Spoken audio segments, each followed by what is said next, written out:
The government today said it had concluded a peace agreement with NSCN IM. It's a very significant announcement because it marks the end of the longest armed battle that the Indian state was fighting with an insurgent group. It began in 1950s itself with a demand for a separate country for Naga people. The details of the agreement are not yet out. The parliament is on, and the government probably wants to place it in parliament before it makes it public.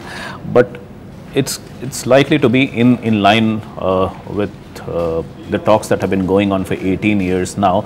In around 2012, there was a major breakthrough in these talks, which actually formed the basis of the agreement now. That was the time when the Naga group, that is the NSCN IM, agreed in writing actually to abide by the Indian Constitution and to look for a resolution of their conflict within the framework, the basic structure of the Indian government, the Indian Constitution. What that meant was that they were in effect dropping their demand for sovereignty, for a separate state outside of India.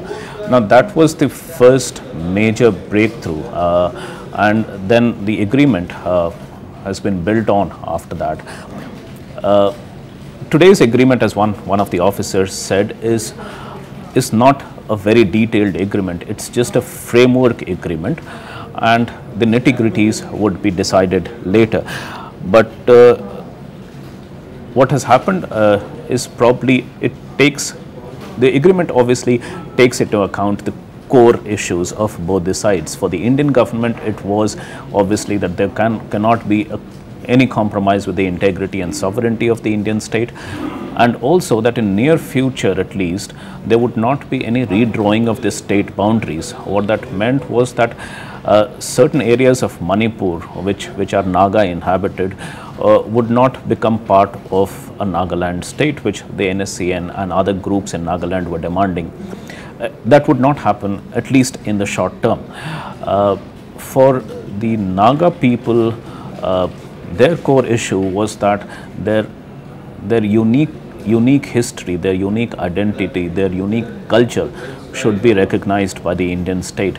And if you have seen the function today, then that phrase, that expression, the uniqueness of Naga identity, the uniqueness of Naga culture came up repeatedly both in the speeches of Mr. Muivah and also the Prime Minister. So that would definitely definitely going to satisfy the Naga people.